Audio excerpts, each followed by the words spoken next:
Hello, everybody. This is Howie Hawkins, the Green Party candidate for president. I'm here in Nashville.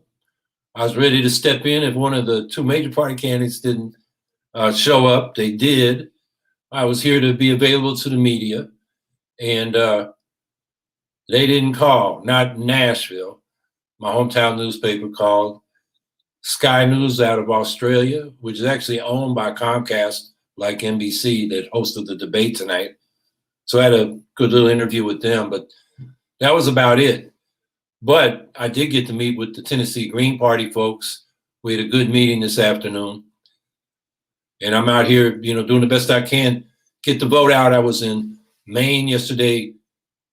Yeah, it was yesterday with Lisa Savage, and we talked. We had about 5 or 6 interviews going through Bangor, Augusta, Lewiston, and Portland. So that was a good day. And after this, I'm going to Colorado, Wyoming, Indiana, Illinois, Arizona, and then back to New York. So I wish I could be everybody and everywhere and everywhere at once, but there's only so much we can do. So this debate was quite different than the last one. I think the biggest conclusion is the mute button worked. I mean, Trump couldn't interrupt as much as he had in the past. He presented himself differently, and actually, I've never seen him as sharp. I just wish I had been on the stage instead of Biden, whose responses weren't the sharpest. They were, he can be very vague. He keeps saying, come on, to sort of fill the space. And he got some, counter punches in, but he was very vague on the policies. So there was 6 topics. The first, of course, was COVID. And Trump said it was not that bad and there's a vaccine coming. But he didn't have a plan, really. Didn't lay one out. We're just going to get a vaccine. But that's questionable. And, of course, he scapegoated China again. And Biden responded by, bashing China as well. And Biden said, yeah, we need more testing. We should wear our masks. But neither laid out a real plan, which is not that complicated. It's what the public health people have been telling us, what they've done in every other organized society in the world. And that is ramp up testing, contact trace, isolate those that have been exposed or infected. That suppresses community spread of the virus. So we can go back to work and school safely. It's not that complicated. I didn't hear that plan from either of those guys. So the next topic was election interference. And Biden said that Iran and China and Russia will pay a price. He didn't say what it was, but it was saber rattling. And then Trump said, well, I've been harder on Russia than anybody. And then started talking about how Biden is allegedly crooked and Obama spied on Trump, and Mueller and the prosecutors in the Department of Justice were all Democrats, which they weren't. So he didn't answer, and he just went off on his lies and conspiracy theories. And, what they could have answered, what I would have answered, is say, the worst election interference is suppression of Black and other minority voters and students, like the Democratic voters, by the Republicans. Millions of people purged from the rolls. That's major election interference. But the Democrats suppressed the Green Party. That's as authoritarian as hell. It's like Putin suppressing those candidates in the Moscow city elections over petitions. I think he learned that from this country. So we need fair ballot access. And a lot of these attacks are in cyberspace. Why aren't we seeking a cybersecurity treaty with these countries? Actually, Putin has offered it to the United States under George Bush, under Barack Obama, and under Donald Trump. And we've not taken them up on that. And the idea would be like an arms treaty. When something happens, where you have ways of, mutually inspecting, verifying what's going on, and when there's an issue, you have a process to resolve it. And we could harden our election systems so they're not vulnerable to hacking. And above all, we should have a federal standard so we have verifiable, auditable paper trails for the election. So the vote can be counted in a way that everybody can see it. That's a concrete answer to election interference. And I'm not talking about foreign actors. I think they're out there. That's what intelligence agencies do. But we got big election interference right here by the two major parties. What other country in the world has the governing party administering their own elections? Most of the other electoral democracies around the world have an independent, nonpartisan commission administer the elections. And here we got hacks from both parties administering the elections and deciding who's on the ballot and who's not. When we went through our court fights over ballot access and the reviews by boards of election, it was strictly partisan. The hacks of both parties. You know, the Democrats don't want us on, the Republicans do, even though the fact is most of our voters wouldn't come out to vote if we weren't on the ballot. So, you know, these guys are barking up the wrong tree. In any case, there's real solutions that could have been offered, and we didn't hear any. And that's why the Green Party should have been in that debate. As I talked about last time we reviewed the debate, this is a fraud. This is a private corporation called a Commission on Presidential Debates. It's not a government agency. And the Democrats and Republicans have a memorandum of understanding, a contract, and they hand it to the corporate media and say, here's what we're going to do. Instead of having civic organizations and the media organizations organize debates and then invite the candidates. And I think a reasonable standard in this election would be any candidate that could theoretically win the Electoral College, which in this election would add the Greens and the Libertarians to the debate. And I think we'd get more substance. So the third issue was healthcare. And Trump is like saying, I got this great plan. You've been saying that forever. He don't have a plan. He'd be lying again. And Biden's got his public option, which means people can buy into Medicare instead of buying into private insurance. And they're going to expand the Affordable Care Act or Obamacare. That's public subsidies for private insurance. That costs more than Medicare for all, which is what we advocate. And, you know, Trump's trying to say, oh, that's socialized medicine. And Biden's saying, no, it's not. What the Medicare for all proposals in Congress are, what Bernie Sanders was talking about, is socializing payment, a single public payer. For one reason, because it's so damn efficient. About 30% of our healthcare dollar now goes to administering and fighting over paying what the private insurance companies will pay providers. A lot of paperwork, a lot of haggling. And if we had a single public payer, it'd be much more efficient. And all that money could be used to deliver in care. So everybody could be covered. And it actually costs less. I mean, I remember during the Democratic debates, Biden and Harris and who else? Well, all of them, they were saying, you know, Medicare for all, and they were going after Sanders and Elizabeth Warren, saying Medicare for all costs too much. But you know what? The public option costs a lot more.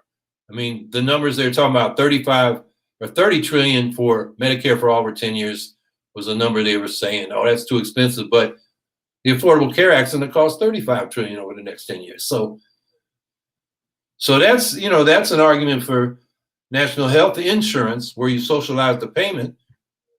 But what we're talking about in our campaign is starting with that and then building a fully socialized medical system or democratized medical system where the hospitals and clinics are publicly owned. The doctors and nurses and other healthcare providers are salaried public servants. So they're not maximizing fees for service on behalf of the hospitals or whoever they work for, which means patients get run through fast or they get treatments and testing they really don't need because there's more fees. So it's a cost control issue as well as a quality of healthcare issue. And what we do is elect local health boards. So the delivery of healthcare, which is now socialized, is under community control. So we can make sure medical resources are distributed to all communities. We're not wasting resources on duplicating equipment, which we have a lot of now as hospitals compete for customers. So we think that's a much more superior system, much more cost effective, where they have done, and they haven't done it too often, comparing national health insurance, where the payment is socialized through a single public payer, with a fully socialized national health service. There was one study down out in California, and the National Health Service actually was more cost effective than just national health insurance, or what we call Medicare for all, the Democratic Party plans. So we could have contributed to that discussion. And then I got to go after Biden, because at one point he said, you know, Trump wanted to cut payroll taxes, and that's going to bankrupt Social Security by 2023. I mean, that just shows that Biden will be, like most of the Democrats, an austerity monger. We're going to have public austerity because they're going to say we can't afford what the people need. The fact is, the federal government is the issue of the currency. And we can go into deficit, but a deficit on the public side is an asset on the private side. And under the law now, you sell treasuries to cover those deficits. So that's more wealth in society. And the only thing you got to worry about is when you get to full employment, you don't want to keep pumping money into the economy, because then it might lead to inflation. We're nowhere near that. But I think that's a hint we got to watch, that, you know, Biden may get in there and say, we can't afford these quote unquote entitlements, Medicare and Social Security. And like Biden has suggested under the Obama administration in a grand bargain, they were going to do with Boehner when he was Speaker of the House. They're going to cut our Social Security and Medicare. So it's not just Trump that I'm worried about on that regard. So the next issue was, well, the relief bill and the question of poverty. And Biden blamed the Republicans for holding up the HEROES Act, which I think is true. You know, McConnell really is the guy holding that back, and those very right-wing Republican senators. And Trump accused the CARES Act of being nothing but patronage, which is an old Republican trope. You know, it's like when Romney was secretly recorded at a fundraiser saying they're makers and takers, and the takers are the people that get government benefits, and therefore they'll always vote for the Democrats, and they're like half the people and blah, blah, blah. You know, from our point of view, the takers are the capitalists. We get a fixed wage, we produce extra value, and they take what we created. Those are the real takers. But so nobody laid out what we've been talking about in our campaign. Right now, we need emergency relief. We need cash payments to people so they can pay their bills. We need that unemployment surplus from the federal government, that supplement. We need a housing program that will cover the rents and the mortgages so people aren't evicted or foreclosed on. And the money flows through the real estate sector so that small landlords, community banks, credit unions, the people that work, you know, managing and maintaining property don't go out of business because the rent and mortgage payments aren't coming through, because that would just plunge the economy deeper into this recession and wreck a lot of small businesses. And then we need state and local government support. The post office needs help. There's a lot of things that we need to do. That's short term. Longer term, how do we deal with poverty? We have an economic bill of rights to end poverty, including a job guarantee, a guaranteed income above poverty, our Medicare for all as a community-controlled national health service, expansion of public housing so everybody has an affordable option, lifelong public education from childcare through college, and increase in Social Security benefits so seniors can actually retire instead of having to work till they drop, and no seniors living in poverty. So we got a concrete program. I didn't hear much from the other two. You know, Biden blamed the Republicans, and Trump said the Democratic bill was, you know, just a bunch of pork barrel stuff for their patrons. So they didn't really solve poverty. And then they got the immigration. And Trump said Biden built the cages and never answered the question, how are you going to reunite the families? Trump never did answer that question. I don't know about the cages. We do know under Obama Biden that there was more people deported in the first 4 years of their administration than in the first 4 years of Trump. What's been really bad about Trump is the family separations and the racist invective and not following the law. There are people on the Mexican side of the border who are not being let in. They have every right to come in and appeal for immigration or asylum. And that's not happening. That's just, you know, straight out law violation, and there, international bodies and the UN and human rights organizations saying that we're, committing crimes against humanity with the way these immigrants are being treated. So Biden did say, we should have a pathway to citizenship for the undocumented. The dreamers should stay. We need to reunite the families. That's all good. But in that discussion, he did get to a little bit later, he didn't take on Trump for his racism against and bigotry against Muslims, Latinos, Asians, Caribbeans, Africans. I mean, Trump has hit all of them as immigrants. And of course, what we're talking about is open borders like they have within the European Union pre-COVID, like they have within the Andean countries, like they have within the Central American republics. You show up at the border, if there's not a warrant out for your arrest, you come in. Trump was saying like we're letting murderers in and rapists in and catching them and releasing them. That doesn't happen. That's just another Trump lie. If we know that they've, committed a homicide or a sexual assault, we can charge them and they should be charged. So Trump is just full of it again. And then they got to the question of racial equality. And Biden did acknowledge that there's institutional racism, but then he didn't talk about, well, how are we going to change the institutions? He just gave the old kind of liberal, idea that everybody should have opportunities. That's opportunities within a system that creates racial and class hierarchies. That's not system change. That's like, it's basically the meritocracy idea. And if you end up on the bottom, well, you should have done better in school. That's their attitude. And that's what we really get from the Democratic Party. And the Republican Party is not that different. Trump talked about opportunity zones as if he invented something new. That's the enterprise zones that go back to the Reagan administration and Jack Kemp and those folks. And what they are is tax breaks and subsidies for real estate developers and investors. It doesn't go to the communities, the people that live in the communities where they can take advantage of these tax breaks. So that's just that's a scam. So what would we have said? We need community control of the police, because as long as the police police themselves, they're going to get away with these assaults and murders. And that needs to be raised.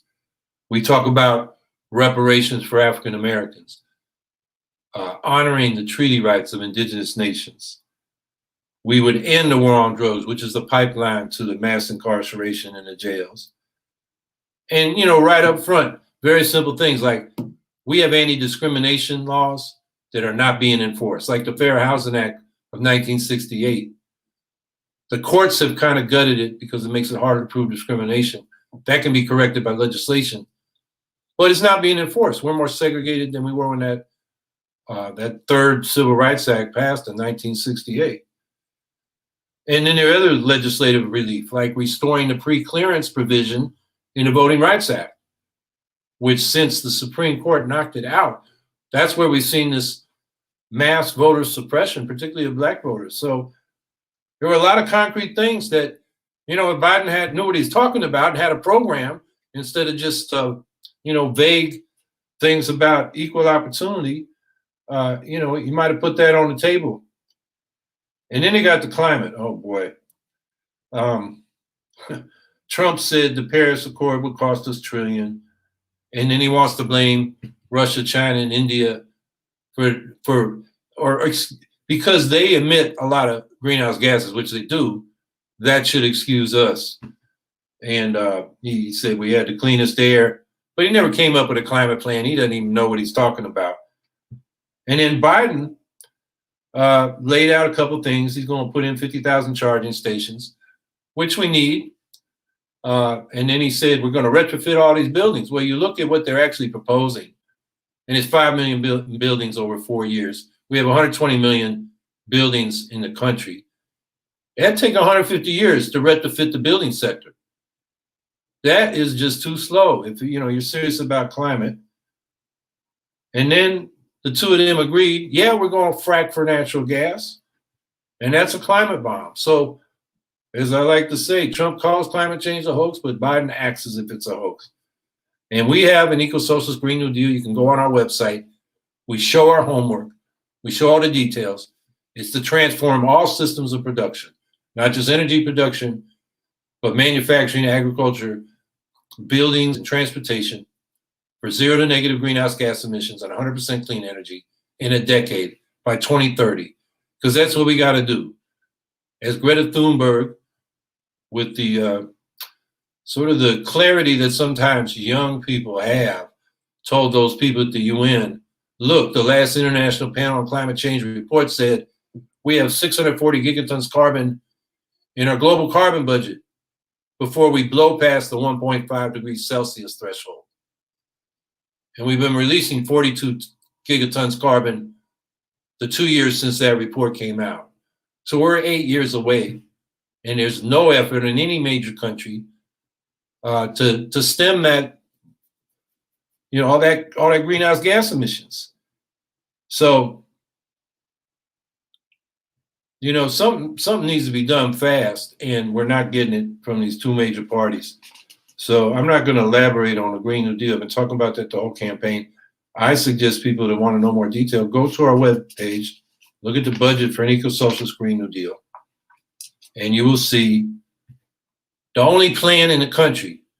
The Democrats took our slogan, Green New Deal, diluted the content. They eliminated the ban on fracking and new fossil fuel infrastructure. I'm talking about this non-binding resolution for Green New Deal that AOC and Senator Markey put into the Congress. They eliminated the phase out of nuclear power. In fact, the Democratic Party, for the first time in 50 years, is committed to building more nukes. Nuclear power costs 2 to 3 times more than most forms of solar and wind energy at this point. That's a waste of money. That may be because the only presidential candidate that got money from the executives of the Nuclear Energy Institute was Joe Biden. They eliminated the cuts in military spending to help cover the cost of a Green New Deal. And they extended the deadline for zero emissions from 2030 to 2050. So they watered it down. Pelosi wouldn't let them vote on it in the House. In the Senate, they voted on it. All the Democrats voted present, not for it, even the watered down version. But 4 of those Democrats voted no with the Republicans. And now it's not even mentioned in the platform of the Democratic Party. So they took the slogan, diluted the content, and then they buried it. So that's why we need to be out here in the Green Party pushing for a full-strength Green New Deal. And that was it, right? That climate was the last question. So a couple of other points. And this, Biden has a tendency to warmonger. He's going to make these countries pay a price for election interference, but he won't say what it is. But that's like saying all options are on the table. And in our case, that includes nuclear options. And as Daniel Ellsberg has pointed out, saying we've used nuclear weapons the same way a mugger uses a gun, puts it to your head and says, give me all your money. We've used it as a threat to coerce other countries. And Biden seems to be of their mentality, which is the bipartisan mentality. And then he got on the bounties, supposedly, and that the Russians are paying Taliban against Americans. And first of all, let's be clear. They sometimes talk in the corporate media as if that's proven. When it came out, the CIA said they had medium confidence in that estimation. The NSA, the National Security Agency, and the Pentagon said they couldn't confirm it with their intelligence. And we have to remember, we haven't been just fighting the Taliban for 19 years since 2000, 9/11. We've been fighting in Afghanistan for 42 years. When Brzezinski and Carter went in there and supported Taliban-like groups against, there was a communist group that staged a coup, took over the government. So we started supporting right-wing Islamic fundamentalist groups to fight them. Then the Russians came in. We got in there before the Russians. And then the Russians left, and we're still there. So the idea that Taliban are trying to kill our occupying forces shouldn't be a surprise, and that the Russians are playing geopolitics wouldn't be a surprise anyway. It's not that big a deal, but I just think that's another case of Biden, beating the drums of war, and I think we got to watch out for that. So I don't know. The biggest takeaway from me is, we should have been in that debate. What we're campaigning for, public opinion polls show the majority of people want. They want a Green New Deal. They want Medicare for all. They want an end to these endless wars. And that position is not on the stage in these debates. And it's the American people that are losing out. So that's what I thought of that campaign. And don't want to go on too long here. So thanks for listening. And if you want to check out our campaign and get involved, go to howiehawkins.us. And have a good evening.